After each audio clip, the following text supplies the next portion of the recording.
guys, welcome back to the channel. Hope you all doing good.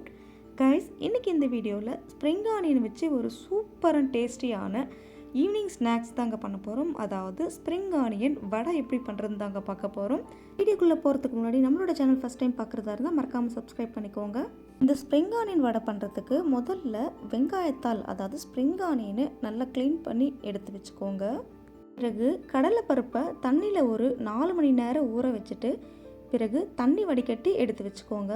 அடுத்ததாக ஒரு mixie ஜாரில் 5-6 பல்லு பூண்டு, 1/4 டீஸ்பூன் சோம்பு, கூடவே ஊற வச்சு வடிகட்டி வச்சுருக்க கடலைப்பருப்பு சேர்த்து இந்த மாதிரி கோர்ஸாக அரைச்சி எடுத்து வச்சுக்கோங்க. இப்போது இதில் பொடியை நறுக்கி வச்சுருக்க ஸ்ப்ரிங் ஆனியன், கூடவே பொடியை நறுக்கிய ஒரு மீடியம் சைஸ் ஆனியன், 2 பச்சை மிளகாய், கொஞ்சமாக புதினா, பொடியை நறுக்கிய கொத்தமல்லி கொஞ்சம், கடைசியாக தேவையான அளவு சால்ட்டு சேர்த்து நல்லா பிசைஞ்சிக்கோங்க. இந்த மாதிரி நல்லா மிக்ஸ் பண்ணி விட்டுட்டு பிறகு கொஞ்சமாக மட்டும் பருப்பு எடுத்துக்கோங்க. பருப்பு எடுத்து கைகளால் நல்லா அழுத்தி உருண்டையாக வர வரைக்கும் நல்லா உருண்டை பிடிச்சிக்கோங்க. இந்த மாதிரி சின்ன சின்ன உருண்டையாக உருட்டி ஒரு பிளேட்டில் எடுத்து வச்சுக்கோங்க. இதே மாதிரி ரிமைனிங் இருக்க மாவையும் சின்ன சின்ன உருண்டையாக பிடிச்சி எடுத்து வச்சுக்கோங்க. அப்போ தான் நம்மளுக்கு ஃப்ரை பண்ணும்போது ஈஸியாக தட்டி போட்டு ஃப்ரை பண்ணிக்கலாம்.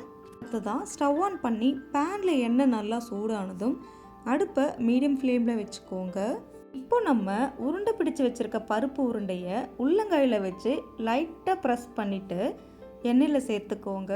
இதே மாதிரி எல்லா உருண்டையுமே உள்ளங்கையில் வச்சு தட்டி எண்ணெயில் சேர்த்துக்கோங்க. மேக் ஷூர் எண்ணெய் நல்ல மீடியம் ஃப்ளேமில் தான் இருக்கணும், ஹை ஃப்ளேமில் வைக்காதீங்க. நம்ம இதில் ஸ்ப்ரிங் ஆனியன் சேர்த்துருக்கிறதுனால ஹை ஃப்ளேமில் வச்சு ஃப்ரை பண்ணும்போது ஸ்ப்ரிங் ஆனியன் எல்லாமே கருகி போயிடும். அதனால தான் முடிஞ்ச அளவு மீடியம் ஃப்ளேமில் வச்சு ஃப்ரை பண்ணுங்கள். அண்ட் சேர்த்த உடனே திருப்பி விடாமல் ஒரு 5 நிமிஷத்துக்கு அப்புறமா 1 பை 1 திருப்பி விட்டுக்கோங்க.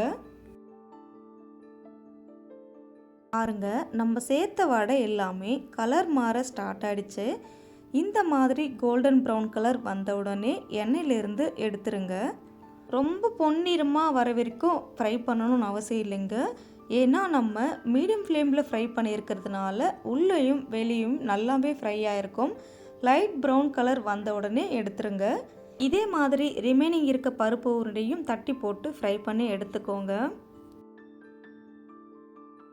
அவ்வளோதாங்க, நம்மளோட ஹெல்த்தியான ஸ்ப்ரிங் ஆனியன் வடை ரொம்ப சூப்பராகவே ரெடி ஆகிடுச்சு. இனிமேல் ஸ்ப்ரிங் ஆனியன் கிடைச்சா என்னடா பண்ணுறதுன்னு யோசிக்காமல் இந்த மாதிரி ஹெல்த்தியான ஈவினிங் ஸ்நாக்ஸ் செஞ்சு கொடுங்க. ரொம்ப ஹெல்த்தி அண்டு டேஸ்டியாகவும் இருக்கும். இதே மாதிரி ட்ரை பண்ணி பார்த்துட்டு எப்படி இருக்குன்னு கமெண்ட் பண்ணுங்கள். அண்ட் இந்த வீடியோ உங்களுக்கு பிடிச்சிருந்தா லைக், ஷேர், கமெண்ட், மறக்காமல் சப்ஸ்கிரைப் பண்ணுங்கள். தேங்க்யூ ஃபார் வாட்சிங்.